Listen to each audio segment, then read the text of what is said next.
Hola, bienvenidas, bienvenidos. Espero que estén bien a este ciclo de charlas Educar. Hoy les tengo preparada una charla especial. ¿Y por qué digo especial? Porque la llamo una charla expandida. Digo que es un formato de charla expandida. ¿Por qué? Les propongo este tema central, el hilo narrativo, que es lectura y escritura en la cultura digital, tendencias y educación, que es un gran tema, ¿no? Con diversos, digamos, puntos como para ir profundizando. Entonces, de la charla principal en este marco, se desprenden tres expansiones, digo yo, que son tres charlas, tres tramos, tres itinerarios posibles, entre muchísimos otros. Y yo elegí estos.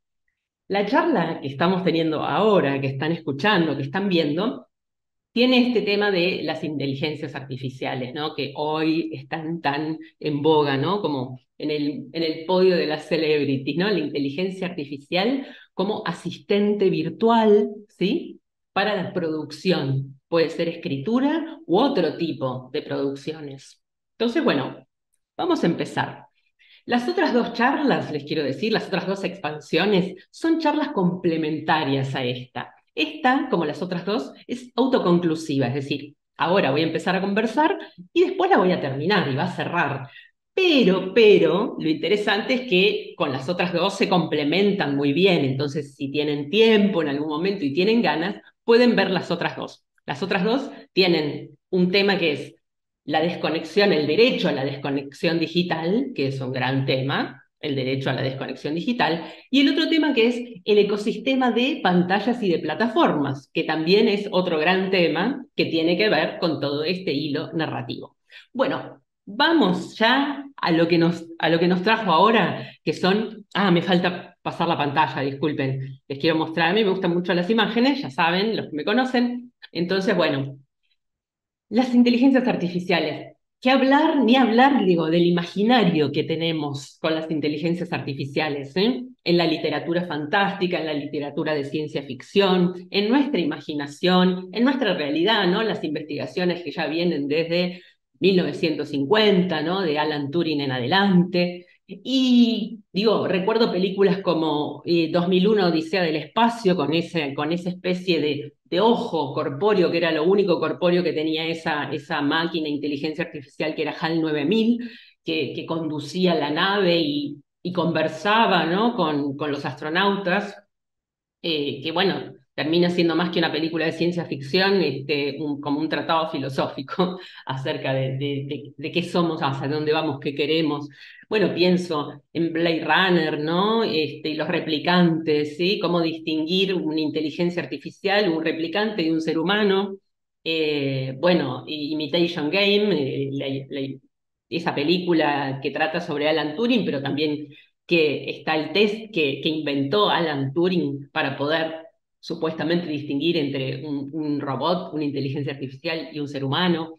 Bueno, y después estas imágenes que puse acá que son como vintage, menos una de ellas que es esta que tiene la cabeza robótica y que está escribiendo. Esa la generé con uy, perdón, Furcio, con una inteligencia artificial que diseña, genera imágenes, ¿sí? Ya vamos a hablar de eso. Bueno, inteligencia, inteligencia, inteligencia. En este punto me gustaría citar a un investigador argentino, filósofo, pero especialista en Internet y en tecnologías digitales, en todo lo que tiene que ver con la cultura digital, los sistemas, que es Alejandro Piscitelli, que también es profesor universitario, investigador. A mí me interesa su aproximación, ¿no? A lo que significa la inteligencia y, por supuesto, en relación a este tema de las inteligencias artificiales. Y me gustaría leerles estos cuatro puntos nada más, porque lo voy a leer porque no le quiero faltar a su palabra, que va a guiar, digamos, el espíritu de lo que hoy voy a conversar, porque imagínense que se viene escribiendo, y ustedes lo saben, cantidades de artículos, papers, trabajos científicos, libros, charlas sobre las inteligencias artificiales y más hoy, ahora, en este momento. Alejandro dice que la inteligencia artificial trabaja con razonamiento inductivo. procesando conjuntos de datos. Pensemos en el Big Data, en los datos masivos, ¿no? que hay. Procesando conjuntos de datos para predecir resultados. ¿Mm? Los humanos, los seres humanos, no correlacionamos conjuntos de datos, hacemos conjeturas informadas por el contexto. El contexto es muy importante, y ni hablar de la experiencia, informados por el contexto y la experiencia. Ni deducimos ni inducimos, dice Alejandro, abducimos. En realidad podemos inducir y podemos deducir, pero en este caso, comparando con las inteligencias artificiales, decimos eso, que nosotros podemos abducir, cosa que las inteligencias artificiales por ahora no pueden.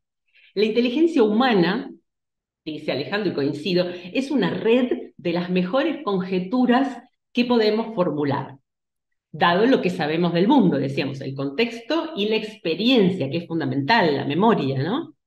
Y nuestra prospección, digo yo, agrego, a futuro, que nos caracteriza como seres humanos, que tenemos un devenir, ¿no? en el tiempo y que siempre estamos como proyectando hacia el futuro.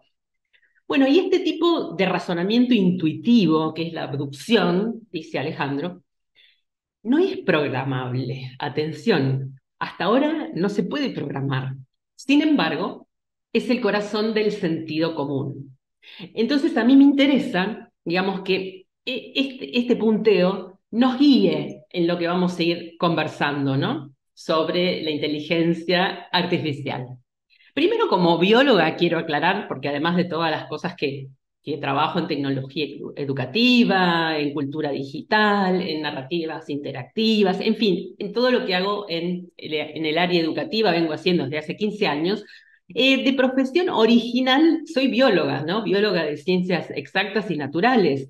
Y bueno, no puedo con la bióloga en mí, entonces digo, bueno, son muy interesantes, obviamente, las inteligencias artificiales, pero a mí me interesan mucho, muchísimo, las inteligencias, por ejemplo, no humanas, ¿no? Nosotros digo, y nosotras, y que nadie se enoje, somos animales humanos, pero también hay animales no humanos, ¿sí? Los animales. Y para mí, como bióloga, lo digo, hay ahí una inteligencia no humana para sorprenderse y para investigar y para profundizar y para aprender, que es inagotable. Sabemos muy poco, creo yo, de la inteligencia animal, por ejemplo, muy poco, y la tenemos ahí. Ni hablar de cómo tratamos, ¿no? a las especies compañeras, pero ese es otro tema.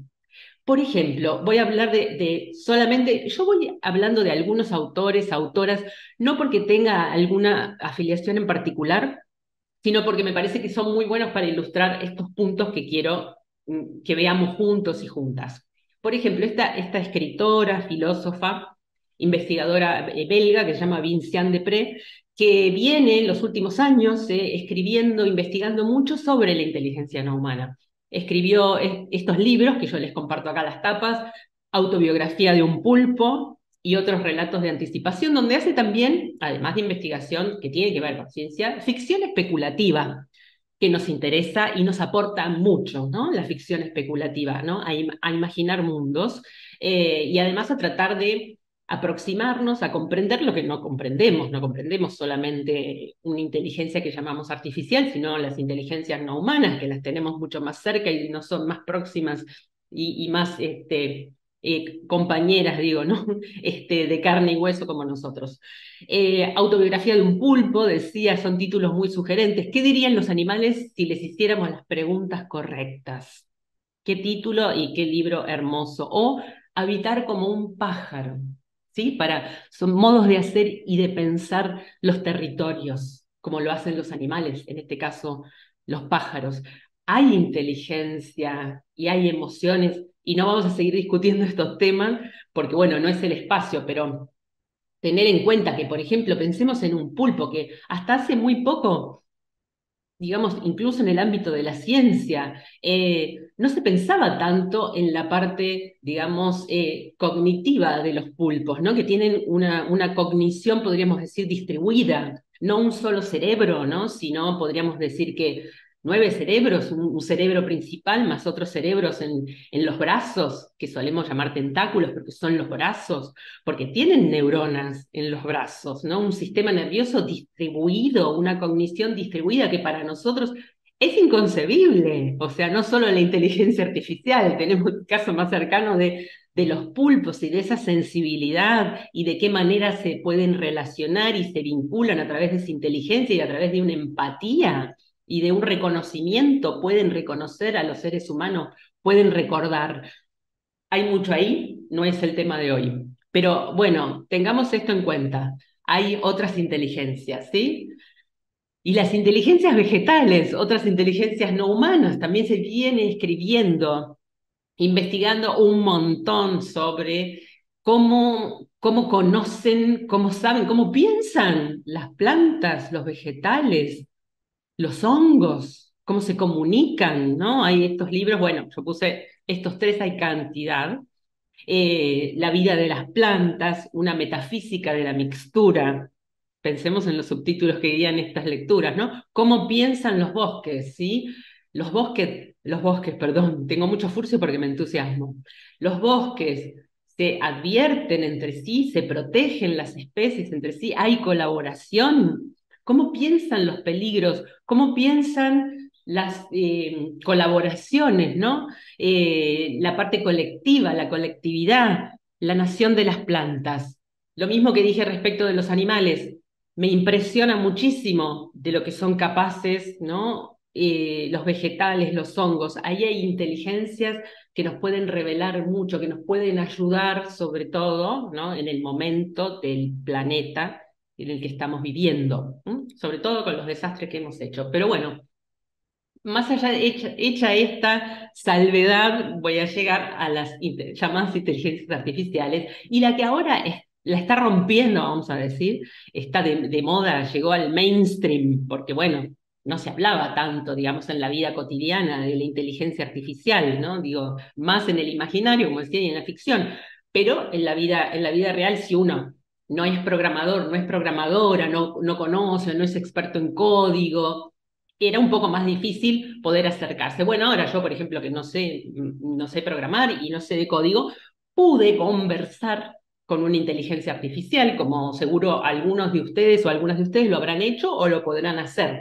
Esto que se llama chat GPT. ¿Qué es? Es un chat con una inteligencia artificial que a la que uno le puede preguntar, ¿no? Algo que se llama prompt, que ahora vamos a ver prompt, que es como un comando, una pregunta, y la inteligencia artificial responde en segundos, en segundos. Y tiene la forma de chat, de una conversación súper accesible y lo que se llama el lenguaje natural. Lenguaje natural son grandes modelos de lenguaje, grandes modelos, me refiero a grandes modelos de programas, ¿no? Compuestos, constituidos por algoritmos, ¿no? Que vienen trabajándose, explotaron ahora, digo, este chat GPT explotó ahora en noviembre de 2022 y lo sigue haciendo, pero, o sea, se viene investigando desde los años 50 y aparte se viene investigando con redes neuronales, ¿no? De aprendizaje profundo, y esto de lenguajes generativos desde hace bastantes años, ¿no?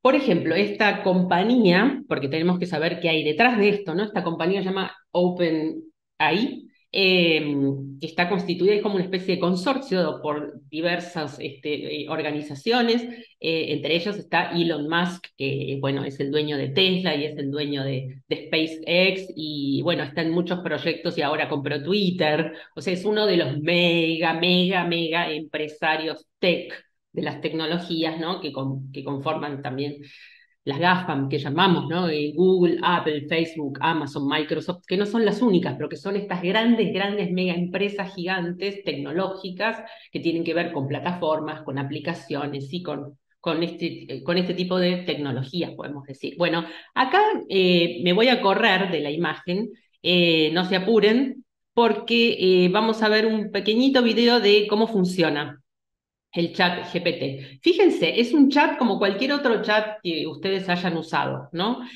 Aquí en este caso se va a ir repitiendo, así que quédense tranquilas, tranquilos, no se apuren. El prompt o pregunta o requerimiento que uno le hace al chat, en este caso la persona que le hizo, Le pidió así, escribe 10 títulos llamativos para una entrada de blog que presente a ChatGPT. Y en instantes, el ChatGPT le va respondiendo, ¿no? Esto, por ejemplo, conoce a ChatGPT, el asistente de conversación más avanzado de la red, habla con ChatGPT y sorprende a tus amigos con sus respuestas inteligentes. Un poco tonto esto, pero no importa. Esto es nada más que para que ustedes puedan ver cómo se le hace la pregunta o el requerimiento o el comando, simplemente uno escribe ahí, aunque esté en inglés, si lo quieren probar, no se preocupen porque entiende el español enseguida. Enseguida puede empezar a contestarles en castellano. Así que en ese sentido no hay ningún problema. Entonces uno le pone este prompt, es decir, la pregunta, el requerimiento, lo que quiere que el chat, la inteligencia artificial, le responda o le proporcione o le dé, y en segundos aparece la respuesta. Entonces, bueno, esto para que vean cómo es la interfaz. Es esto, una interfaz de conversación. Y se dice lenguaje natural porque yo no necesito saber codificar, ¿no? No necesito saber código, no necesito saber programar para poder conversar, tener un intercambio con esta inteligencia artificial. Bueno, entonces le voy a pasar, yo me quedo por acá afuera para que ustedes puedan ver mejor ahí. Eh, Ustedes solamente si quisieran utilizarla deberían generar un usuario a través de su correo electrónico, ¿sí? Esos datos. Es decir, iba a decirles, es gratuita, pero no, ya sabemos que no es gratuito, ¿no? Que estamos entregando nuestros datos, que estamos abriendo la puerta de nuestra privacidad y entregando nuestra información a cambio de hacer esta conversación. Como sucede con todas las aplicaciones, ya lo hablamos en otras charlas de que las aplicaciones que dicen ser gratuitas, sí, no nos exigen un pago monetario en este momento, pero están extrayendo nuestros datos. Así que ojo, eso lo tenemos que saber y además ya sabemos detrás de OpenAI quién está. También Microsoft hizo una inversión multimegamillonaria de 30.000 millones de dólares para ir perfeccionando estos chats GPT, ya lo vamos a profundizar. Cuando uno entra, si ustedes entraron o uno entra, hay una serie de ejemplos de lo que es capaz de hacer este chat GPT, capacidades que tiene y las limitaciones. De los ejemplos puede hacer de todo, ¿no? Puede explicar la computación cuántica en términos simples, puede dar ideas creativas, por ejemplo, para el cumpleaños de un chico de 10 años, o puede eso de uno solicita código y devuelve código, ¿no? Hace HTTP, JavaScript, en fin, una serie de procesos que involucran la programación, el código. Puede hacer eso, puede escribir breves poemas, puede escribir en diversos géneros, ¿no? Ficción, no ficción, de acuerdo a lo que uno le solicite. Puede escribir en formato de noticia, puede escribir en formato de tesis si uno solicitara. Puede hacer una variedad de producciones escritas que casi no tienen límite en el sentido de que depende de lo que nosotros le pidamos y nosotros le preguntemos, ¿no? Es decir, una cosa importante, recuerda lo que como usuarios nosotros le preguntamos o le dijimos anteriormente en la conversación, o sea que uno puede dejar la conversación y retomarla en otro momento sin tener que volver a recordar y decir todo lo que pasó, queda, ¿no? Uno puede ir corrigiendo, corrigiendo el camino que toma en las preguntas de acuerdo a lo que responde, ¿no? Y dice que está capacitado para rechazar solicitudes inapropiadas. ¿Qué serían? Bueno, por ejemplo, no fomentar los discursos de odio, es decir, no andar preguntando, hurgando, buscando información o formas de crear, digamos, discursos o textos o producciones que involucraran esto, discursos de odio, principalmente, o no sé, información falsa, aunque en las limitaciones explican que ocasionalmente puede generar información incorrecta, que ocasionalmente puede producir instrucciones dañinas o contenido sesgado. Los de los sesgos lo vamos a hablar después. Y tiene conocimiento limitado del mundo y los eventos después de 2021, es decir, que su conocimiento, entre comillas, no, su información, toda la información que tiene llega hasta el año 2021. Ahí volví porque no podía regresar a la imagen y quería que me vieran cuando yo les dijera esto. Eh, que llega hasta, digamos, hasta 2021. ¿Qué quiero decir con esto? Porque no lo expliqué. Y es como que yo quisiera contarle todo a la vez.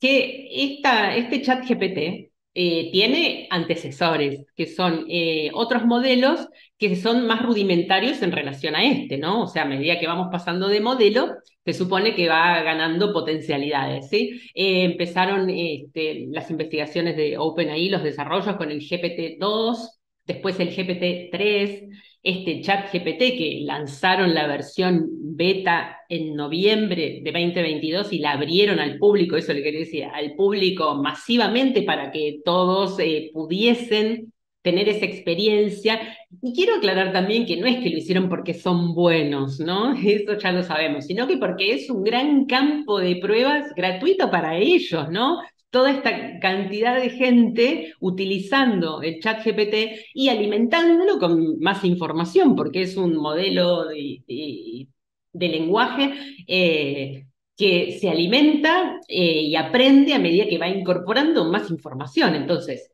lo que hace el chat GPT, cómo funciona, y los anteriores, y el que siguió, que después vamos a contar. No quiero seguir spoileando. Es que es una especie de escaneo, ¿sí? De toda la información disponible en el gran repositorio que es Internet. ¿M? Todo lo que existe, ¿no? Todo lo que está digitalizado y subido, todos los textos, todo lo que hay, lo escanea, ¿sí? Y con toda esa información que requiere, por supuesto, el procesamiento de algoritmos, porque nosotros en ese gran tsunami de Big Data, de datos masivos, ¿no? Que tiene unos volúmenes impresionantes, impresionantes y diversos, lo que hace es eso, o sea, dispone, una vez que se alimentó con toda esa información y tiene modelos de aprendizaje, como decíamos, profundo, basados en redes neuronales, responde en función de toda esa información recabada hasta 2021.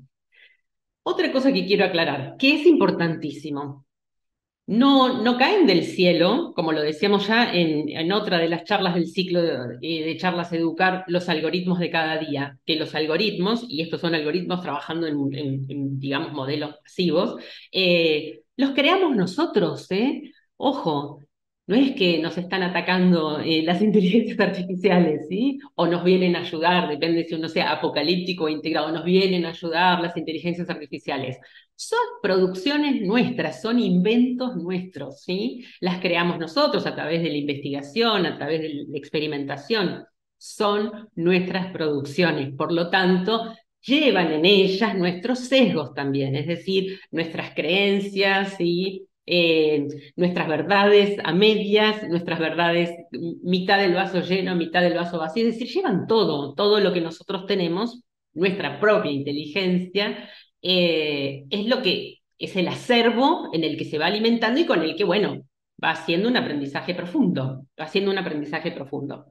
Entonces, ahora sí, voy a pasar a la siguiente, porque eran todas aclaraciones que tenía juntas como para hacer y, bueno, me venían como una especie de catarata.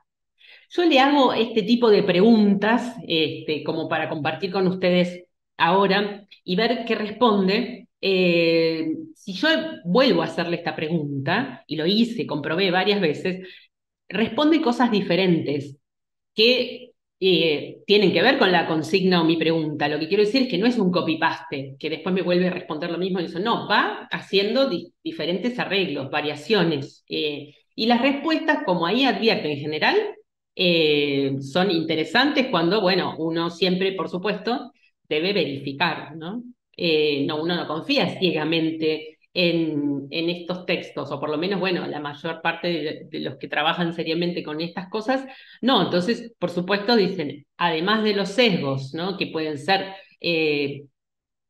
digamos, contenido machista, contenido racista, contenido homofóbico, porque, insisto, toda esta información es información que circula a partir nuestro, ¿no? De todas nuestras producciones, digo, de todos los seres humanos que interactuamos en las grandes redes y la gran red de redes que es Internet.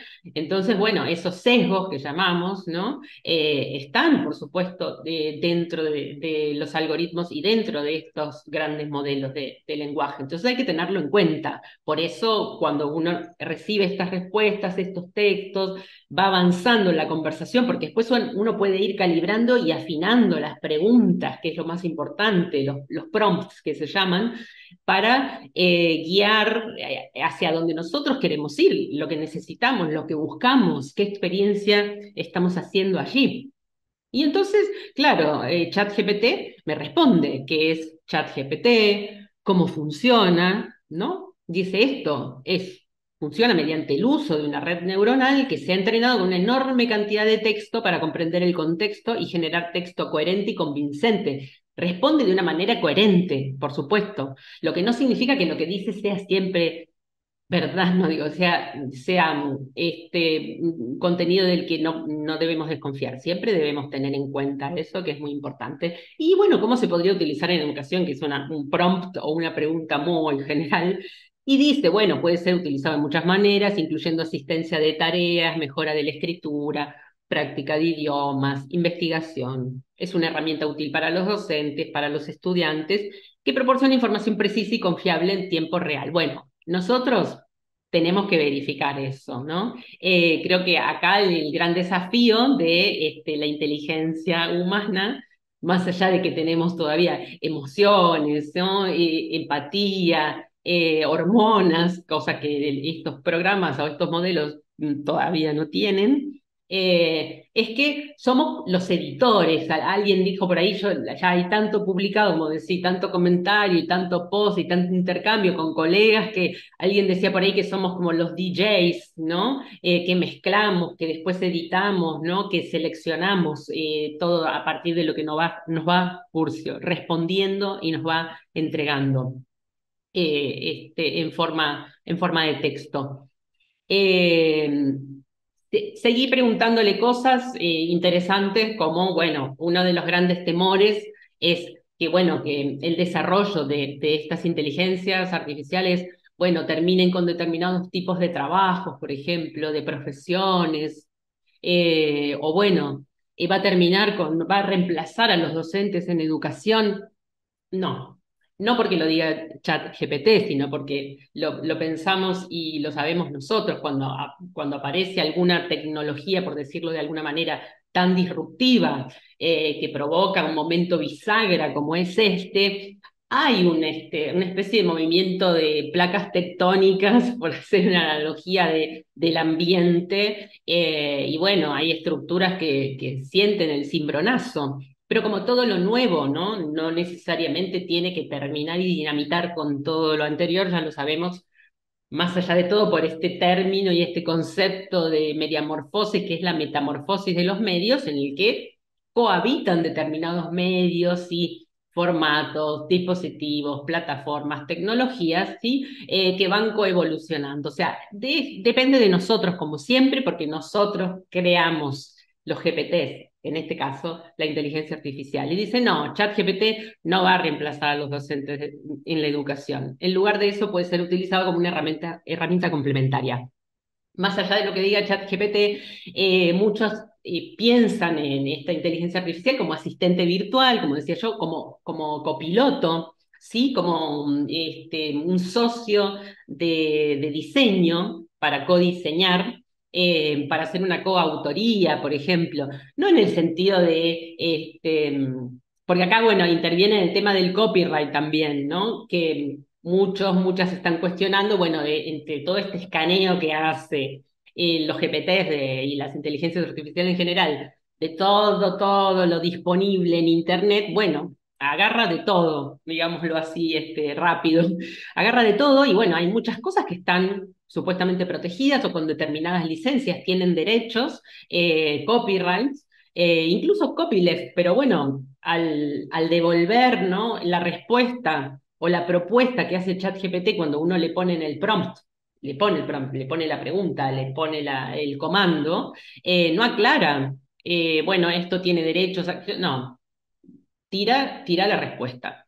Otra cosa a tener en cuenta, ¿no?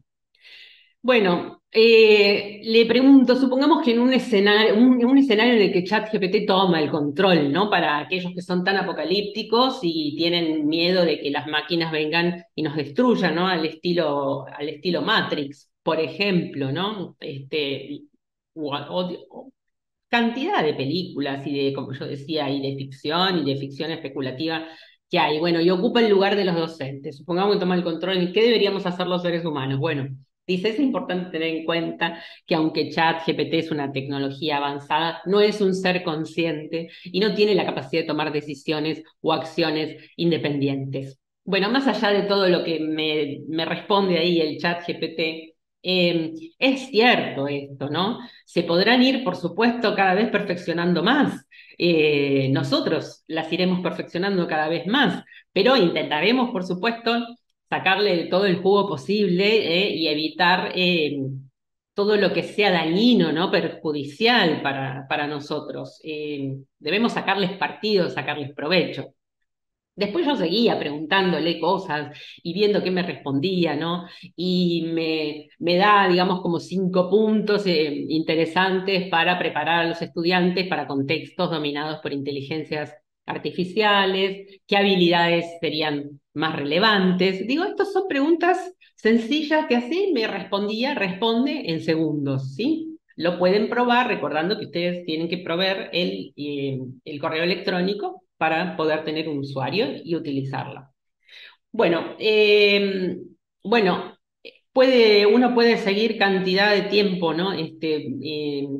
Jugando, entre comillas, probando, testeando, experimentando, trabajando con esta inteligencia artificial.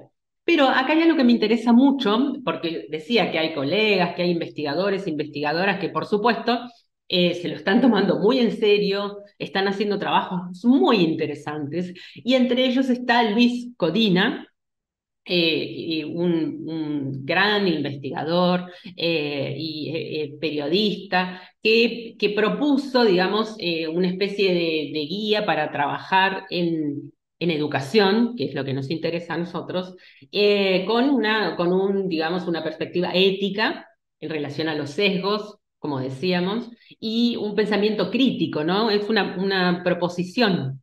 Y comparto únicamente esta imagen porque pueden ir y está abierto lo que produjo Luis Codina. Pero ¿qué es esto, no? Tenemos la redacción generada por el chat GPT, como el ejemplo que yo les ponía, les pongo un prompt, una pregunta, un determinado comando, me responde, y esa redacción generada por la inteligencia artificial, si es utilizada por el estudiante, es decir, si la conversación, ese chateo lo tiene el estudiante con la inteligencia artificial, para preparar un trabajo, por ejemplo. Bueno, ¿qué es lo que tiene que hacer el estudiante? Como hacemos nosotros si tenemos que trabajar con una inteligencia artificial. Y bueno, tiene que ser todo un proceso que implica la verificación, decíamos, no siempre dice, da datos correctos, a veces como alucina, entre comillas, ¿no? Una fundamentación, porque a veces da citas falsas. Es cierto, a mí me ha pasado, me dio una cita falsa o errónea. Una ampliación de esto que está respondiendo, proporcionando la inteligencia artificial y una profundización, ¿no? Incorporando todo lo que tiene que ver con nuestra experiencia, nuestro contexto, ¿sí? Nuestra sensibilidad, bueno, y generar, porque el chat GPT por sí solo no genera conocimiento. Responde a los prompts, responde, genera o proporciona información, pero no nuevo conocimiento. Eso depende de nosotros, de nosotras y de los estudiantes, ¿no? Generar con eso nuevo conocimiento validado y enriquecido. Ahí nos serviría como copiloto, digo, ¿no? Como diseñador, socio, como asistente virtual. Realmente puede ser muy importante. Y bueno, hablando también de gente que está investigando y generando cosas, ¿no? Por ejemplo, tenemos, además de Diego Craig, otra colega que es Mariana Ferrarelli, que está generando una guía, ¿no? También muy interesante, la pueden ir a buscar, está en todas las redes, Mariana Ferrarelli. Pero acá, de cómo utilizar el chat GPT con fines educativos, acá les quería compartir específicamente esta imagen de Diego Craig, que también hizo una guía con 20 placas sencillas, después hizo una más grande, al final se las voy a compartir, pero que en estas placas muestra, digamos, puntos claves como para de ahí arrancar y empezar a profundizar y a tener en cuenta. Lo más importante, insisto, es la pregunta, no la respuesta. Siempre lo más interesante es generar, como docentes, más allá de la inteligencia artificial, más que respuestas, generar buenas preguntas, disparar en nuestros estudiantes ese asombro o esa curiosidad por generar preguntas y después ir a buscar, ¿no? Respuestas posibles. ¿Hay una respuesta posible? ¿Una sola? ¿Cuáles son? ¿Mm? Se puede prototipar a partir de preguntar. Entonces, lo más importante es una pregunta detallada y concreta, generar un prompt en el chat, ¿no? Porque no estamos hablando con una persona, responde como si fuera una persona, pero no es. Entonces tenemos que ser precisos, detallados, concretos. A esta pregunta, ¿no? Que le hace Diego Craig, que muestra Diego Craig, le da ahí sí una respuesta creativa la inteligencia artificial. Digo, una respuesta creativa es algo que nos sirve realmente, ¿no? Da un ejemplo, y esto, un ejemplo interesante y de la vida real para trabajar el tema cálculo de superficies con alumnos de segundo año de escuela secundaria podría ser la planificación y diseño de un jardín en la escuela, ¿no? Bueno, y después sigue, ¿no? De cómo, bueno, el chat GPT, por ejemplo, si uno se lo pregunta, si se lo solicita, si se lo pide, puede dar un plan más detallado, uno le puede preguntar por las clases, por la duración, cómo hacer en cada uno, pero igual depende de nosotros lo que responda, no responde por sí solo, responde a preguntas que nosotros hacemos. Si nuestra pregunta es precisa, detallada, creativa, vamos a tener respuestas acordes, ¿no? Bueno. Fíjense el furor de esto, que no es algo pasajero, es decir, nosotros veníamos esperando, digo, nosotros en general, veníamos esperando que nos sorprendiera que el metaverso tan anunciado, ¿no? Por Facebook, sobre todo que tomó la delantera, Mark Zuckerberg que dijo, bueno, a partir de ahora todo va a ser el metaverso y el que no esté en el metaverso no va a existir y el que no sepa y el metaverso va a atravesar todo. Antes habían sido también el blockchain, las criptomonedas, es un montón como de promesas de tecnologías que iban como a explotar. Bueno, pasó con que, con esto, con lo menos esperado, porque la inteligencia artificial, insisto, venía bien trabajando, investigando, pero no era mainstream, no era tema de conversación de nosotros los humanos y los seres humanos de a pie, ¿no? Y vemos que en 5 días alcanzó el 1 millón de usuarios, en 5 días, cuando OpenAI abrió digamos, la versión beta para que todos pudiésemos ver, chatear y ver cómo era, en 5 días alcanzó 1 millón de usuarios y no era un videojuego, no era una aplicación, qué sé yo, como Pokémon o como, no sé, no, era un chat con una inteligencia artificial. Y fíjense en este gráfico que comparto acá, que cuando otras aplicaciones u otras tecnologías, ¿sí? U otras herramientas, como le querramos llamar, aparecieron, cómo fueron, digamos, adoptadas. En la historia hasta ahora, el chat GPT fue el que tuvo la adopción masiva más rápida de toda la historia. Telegram, 61 meses. Bueno, así. Spotify, 55 meses. Instagram, 30 meses en ser adoptadas masivamente, digo, ¿no? Tardaron 30 meses en que Instagram fuese adoptado masivamente. TikTok, 9 meses. Vean cómo se reducen los tiempos, también será por la aceleración. Y ChatGPT alcanzó los 100 millones de usuarios en 2 meses. Por eso es la adopción tecnológica masiva más rápida de la historia hasta ahora. Siempre todo es provisorio, hasta ahora, ¿sí? ¿Por qué? Ahora está el GPT-4. Luego del GPT-3, ¿sí? Y con la cantidad de parámetros y de variables, es toda la información con la que lo alimentaron.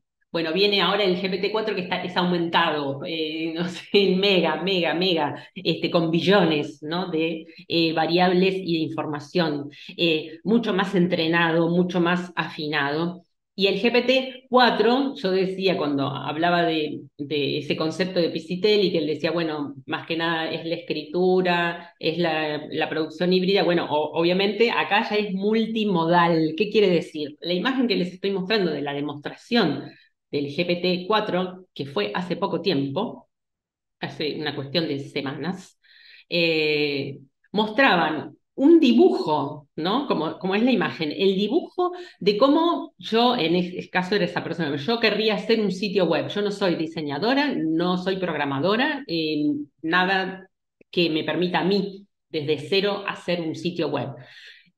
Como si yo hiciera un dibujito y le digo, quiero un sitio web que sea de chistes en este caso, que tenga un chiste uno, un chiste dos y que dé algún indicio, digamos, nada de código, a eso me refiero.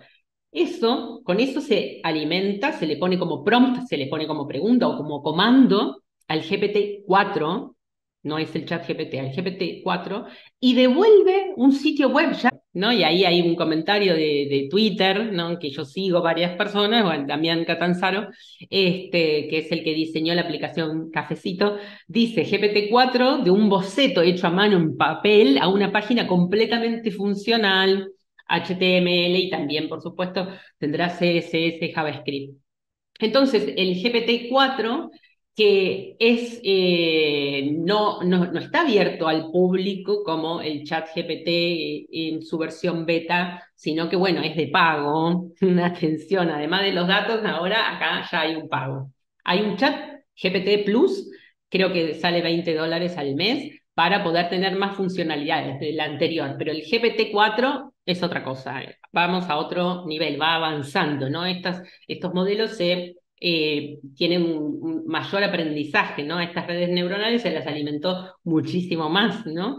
Y lo que quiero destacar, otra cosa, para no olvidarme de nada, porque hay tanto y no voy a poder decir todo, es que no es únicamente OpenAI la que diseñó, por supuesto, sí, el GPT-2, el GPT-3, el chat GPT, el chat GPT Plus y el GPT-4, parece un trabalenguas todo esto, sino que hay una cantidad enorme de distintas compañías, corporaciones, empresas que diseñaron distintos tipos de inteligencia artificial que hacen de todo, gente, hacen de todo, ¿no? Pasan, bueno, por supuesto, de texto a imagen, ya vamos a hablar, como DALL-E, Stable Diffusion, Midjourney, no importan los nombres, digo, hay inteligencias artificiales, programas, algoritmos que hacen eso. De texto a video, uno le escribe en un prompt un texto pidiéndole con determinada descripción y puede devolver un video. De texto a audio, uno le puede indicar un comando que quiere un audio de determinada manera y genera en segundos ese audio. De texto a animación, de texto a código, como veíamos, ¿no? Que uno le puede hacer un dibujo con ciertas indicaciones y devuelve programación, devuelve código. Bueno, de texto a animación 3D, de audio a texto al revés, de audio a audio distinto. Bueno, de cerebro a texto, ya vamos a explicar esto. Y de imagen a texto, digo que, por ejemplo, para nombrar las más gigantes, ¿no? Microsoft y Google ya integran inteligencia artificial, por ejemplo, en Office y en Docs. Atenti, ¿no? Eso está en funcionamiento. Entonces, cuando yo les ponía el ejemplo de una inteligencia artificial que era capaz de pasar, por ejemplo, del cerebro a texto, me van a decir, pero Karina, estás loca, estás totalmente delirante. Vos no está delirando y alucinando la inteligencia artificial. No, hay una inteligencia artificial que es esta que puede, a través de el escaneo del cerebro, uno puede escanear el cerebro, digo, desde la medicina se puede hacer un escaneo del cerebro cuando el cerebro está haciendo alguna actividad. En este caso, por ejemplo, a las personas le muestran fotografías, fotografía de un oso, fotografía de un avión, fotografía de una torre con un reloj, fotografía de una formación de tren, una locomotora. Y mientras miran las personas esas imágenes, le hacen un escáner, ¿sí? Del cerebro. Los resultados de ese escáner los colocan con esos resultados, con esos datos, ¿sí? Alimentan a esta inteligencia artificial, eh, a las redes neuronales de la inteligencia artificial, y la inteligencia artificial devuelve estas imágenes que aparecen en la línea inferior. Esta especie de oso, este avión un poco en la nebulosa, la torre del reloj como entre pixelada también y grisácea, y la parte de la locomotora de adelante, digamos, más en foco, más visible, y la parte de atrás más como difusa. La segunda línea es lo que produjo la inteligencia artificial en función de los datos, ¿sí?, que se extrajeron del escáner del cerebro mientras las personas veían estas fotografías. Son, a mí me parecen muy impresionantes, ¿no? Son muy aproximadas. Fíjense, es eso, ahí es directamente, como decía, del cerebro hacia la devolución, digamos, el prompt, ahí el input, como sería, más que pregunta, el comando es, bueno, estoy viendo la imagen del oso, la imagen del avión, qué sé yo, me escanean el cerebro, con eso alimentan, entre comillas, a la inteligencia artificial, y la inteligencia artificial devuelve las imágenes de abajo. Atenti, también, sigo. Esto es como muy impresionante, pero también la distribución, digamos, la inteligencia distribuida de los pulpos también me parece muy impresionante, ¿no? Qué pesada, van a decir con esto. Bueno, y vean que también se puede hacer, por ejemplo, decíamos, con audio, se puede clonar una voz, se puede crear una voz, se puede imitar una voz, incluso con determinados acentos, con entonaciones, con el ritmo, con tonalidad. Por ejemplo, acá hay una compañía que hizo la clonación de la voz de Albert Einstein hablando en inglés con acento alemán. Fíjense, a ver si se las puedo compartir. Quiero ver si puedo compartirlas. Digital Einstein. I would love to meet you and share my knowledge. I can even with you on a variety of topics. All you need to do is click. Perdón, lo detengo porque... Perdón, quiero poner otra vez el audio acá. Le cambié el audio porque si no, no se puede escuchar. Lo detengo porque quiero que... No importa lo que está diciendo, está en inglés y no lo conseguí traducido al castellano. Pero más allá de lo que dice en inglés, no importa, no es importante acá. Yo quiero que vean el ejemplo de cómo imita, clona, reproduce la voz de Einstein hablando en inglés con el acento alemán. A eso iba. Ahora sí. Click. Let's chat. Hi there. I'm Digital Einstein. I would love to meet you and share my knowledge. I can even with you on a variety of topics.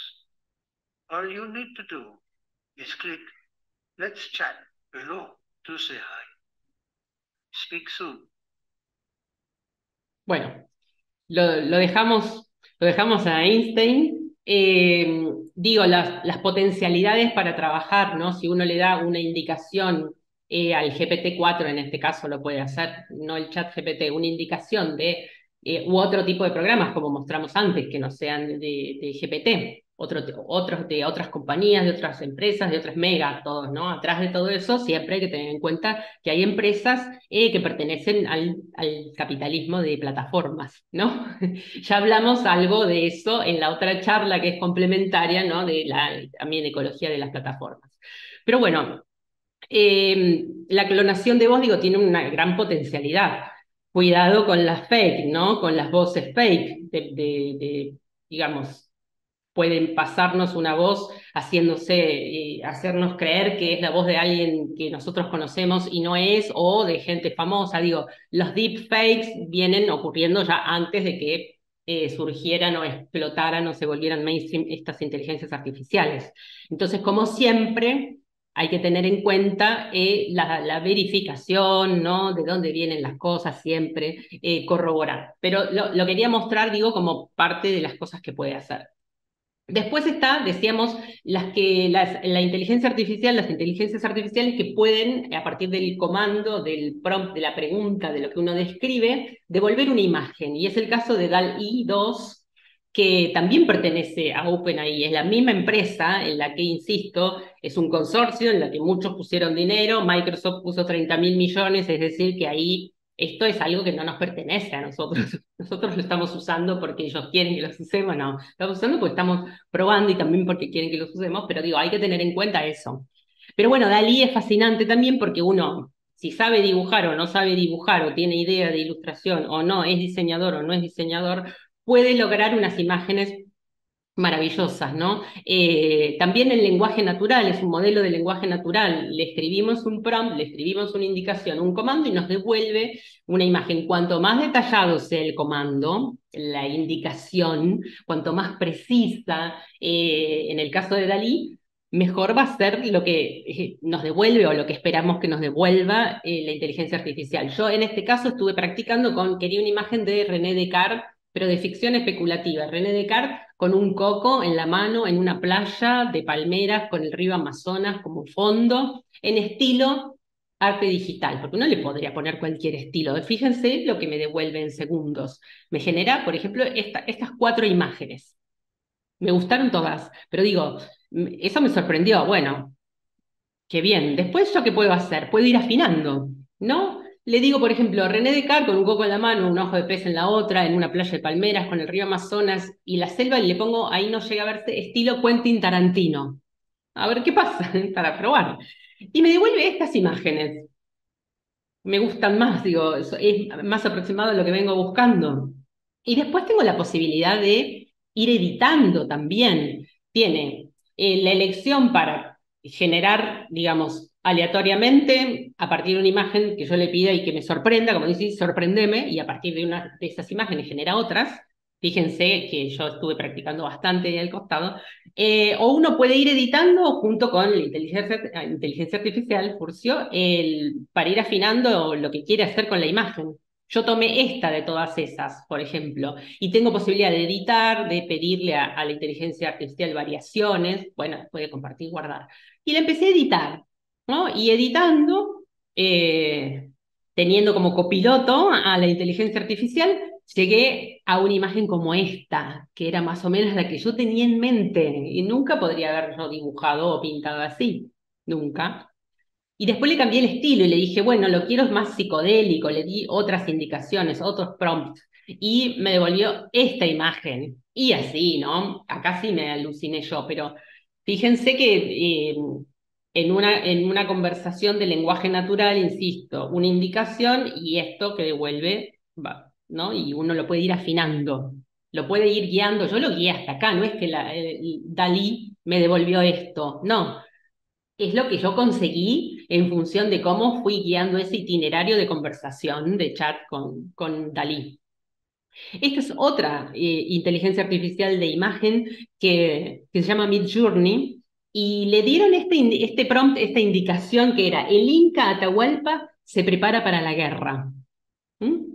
Y le indicaron en otros prompts más afinados, más perfilados, ¿no? El estilo que querían, etcétera. Y devuelve esta como una especie de pintura. Es decir, que esto es como, no sé, a mí me parece maravillosa esa pintura que hizo Midjourney, la inteligencia artificial, la colgaría en algún lado. Eh, bueno, y viene otra imagen que fue, digamos, viral en estos días, controvertida, despertó polémicas, discusiones, debates, bueno, de todo, y la pongo acá como eso, como ejemplo de lo que también puede llegar a pasar, ¿no?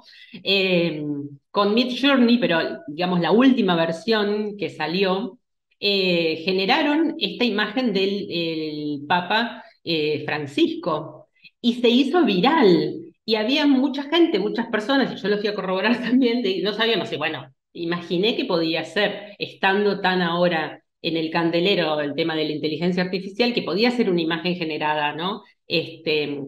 Por alguna IA. Pero igual lo fui a comprobar y efectivamente es una imagen generada por Midjourney, ¿no? Con determinadas indicaciones, con determinados prompts, comandos, se logró esta imagen, ¿no? Del Papa Francisco con este estilo de campera que no es real, es fake.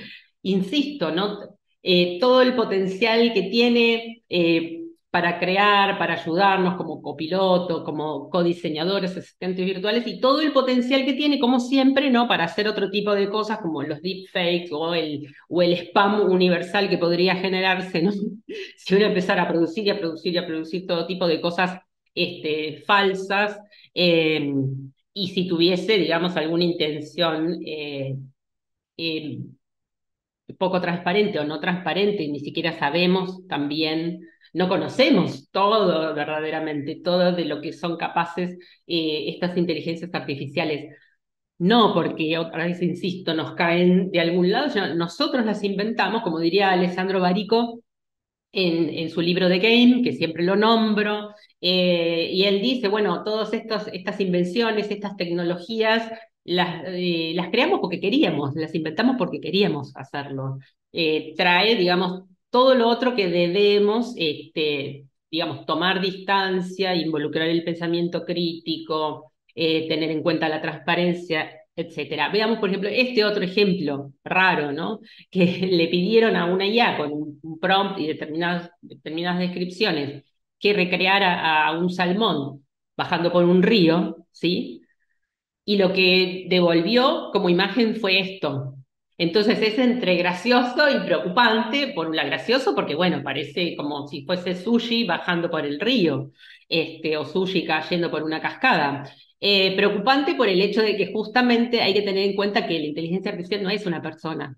Eh, Son algoritmos que están trabajando en función de cómo están siendo programados, de cómo están siendo alimentados, de cómo están siendo, digamos, trabajadas sus redes neuronales de aprendizaje profundo, qué tipo de información recibe, qué sesgos. No tiene sentido común, no tiene emociones. No tiene experiencia, una experiencia corpórea como tenemos nosotros. Nosotros, como siempre digo, no tenemos un cuerpo, somos un cuerpo con el que experimentamos y tenemos una visión de futuro, cosa que la inteligencia artificial por ahora, como insisto, no tiene. Entonces, para ir acercándonos ya como a ciertas conclusiones, hay mucho, insisto, hay libros, cantidades ya, aunque parezca mentira, de cosas hechas y escritas. Por ejemplo, me acuerdo ahora, antes de seguir, de mostrar este libro de, no sé si se va a ver bien, de Jorge Carrión, un escritor español que estuvo hace poquito en Argentina presentando este libro, pero que lo más interesante de este libro es que lo escribió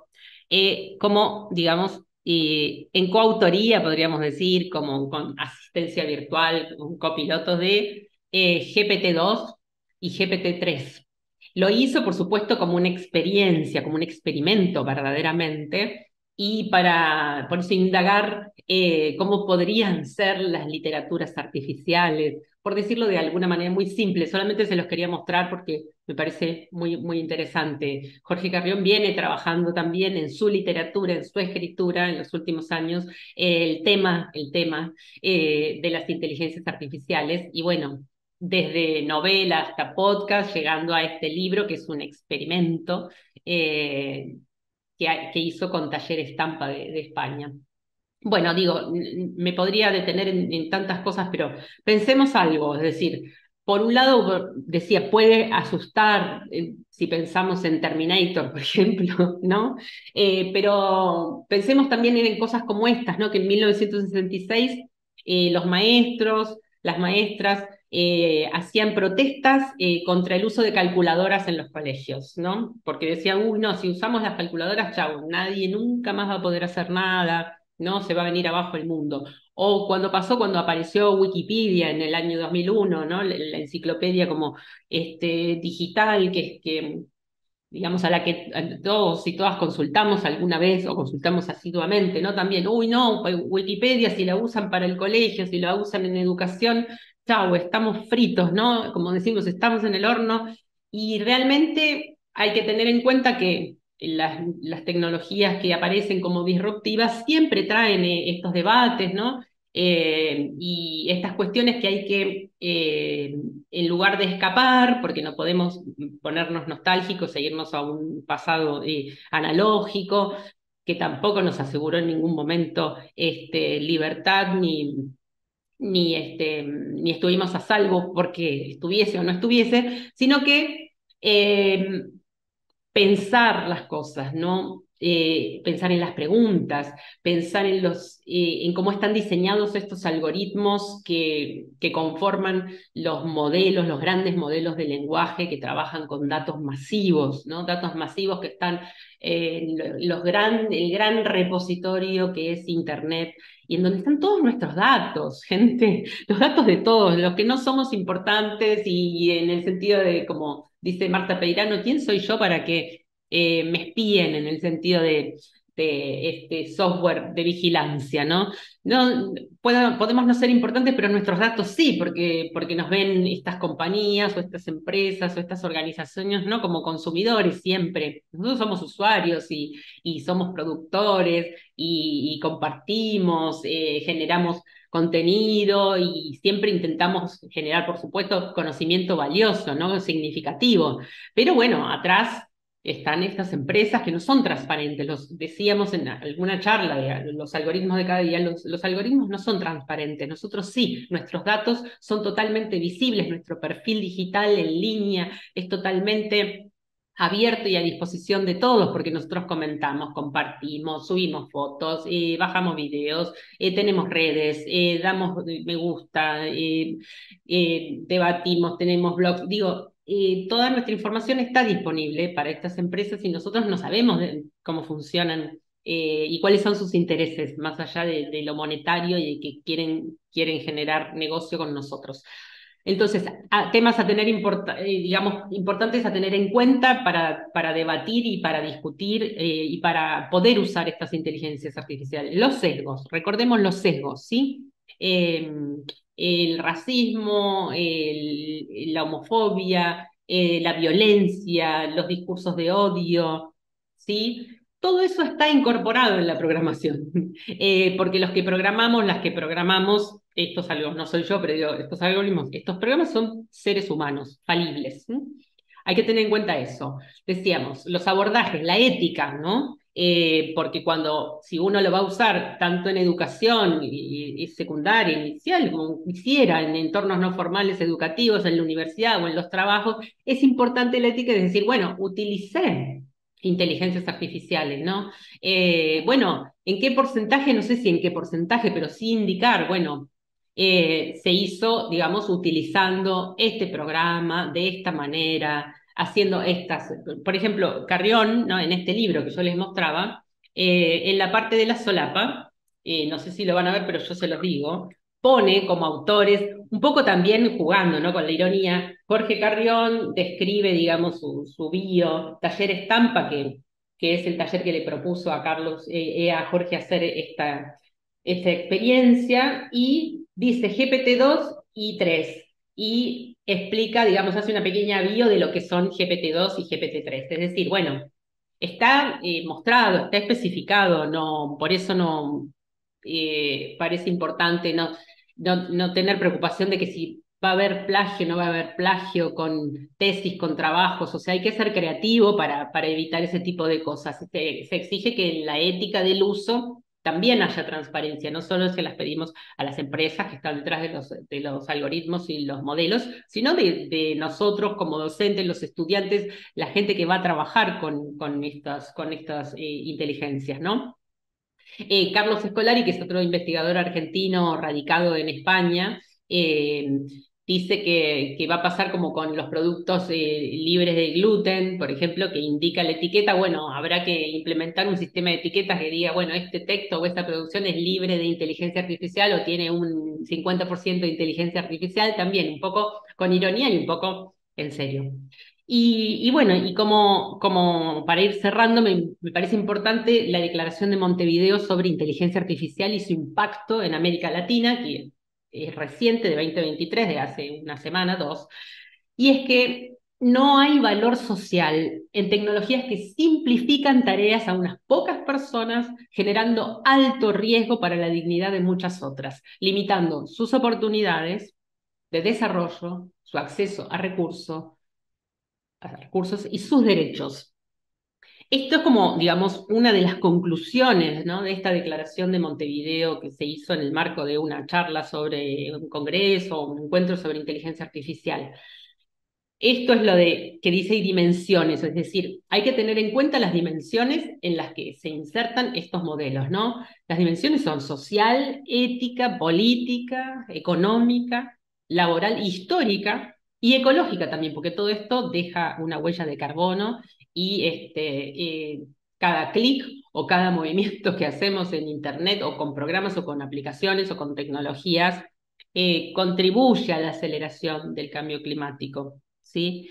Pero más allá de esto, sin adentrarme en eso, es importante que no es lo mismo, estas tecnologías, estos modelos se están generando por ejemplo, en el hemisferio norte, podríamos decir, y no es lo mismo insertar una tecnología pensada para para una determinada, podríamos decir, geolocalización estratégica, con determinada economía, ¿no? Con una determinada política, con determinados sesgos, implantarlo algo en, por ejemplo, América Latina. Entonces, tenemos mucho para decir, tenemos mucho para trabajar, no solo los ingenieros, sino que desde las ciencias sociales, desde las humanidades, desde la filosofía y desde la historia, la geografía, ¿no? Las ciencias sociales, porque necesitamos inteligencias artificiales que tengan que ver con nuestros contextos, con nuestras historias, ¿sí?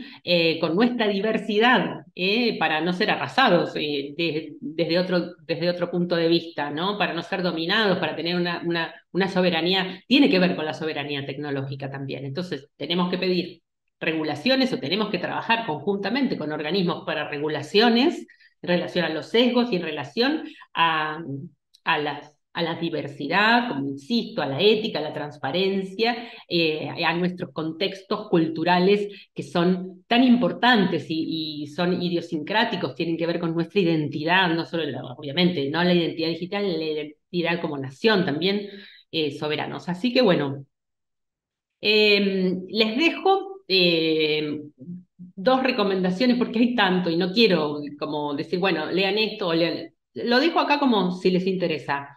Ya había nombrado yo a Diego Craig, proponen una guía práctica rápida con 20 placas, ¿sí? Y después ya un libro más profundo que es una guía básica sobre inteligencia artificial en educación. Son abiertos, libres, lo pueden buscar a Diego Craig, Craig.ar en la web y descargarse o leer si les interesa. Esto hay de todo, insisto, toda la gente, los investigadores, las investigadoras están trabajando con estos temas, pueden encontrar mucha información, consejos, qué sé yo, bueno, guías para poder hacer esta experiencia, este itinerario. Y bueno, y ahora voy a despedirme diciéndoles, como al principio, que hay otras dos expansiones, otras charlas, dos charlas, expansiones, que son complementarias a esta. Son autoconclusivas, pero son complementarias con esta charla y que cuando tengan tiempo y ganas las pueden ver, ¿no? Ecosistema de pantallas y plataformas y el derecho a la desconexión digital.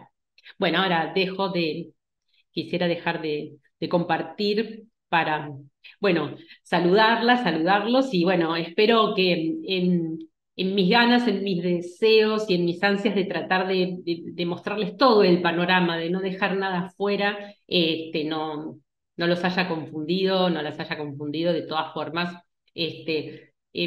podemos comunicarnos, me pueden escribir, me pueden buscar en el portal Educar también y podemos seguir con otras expansiones.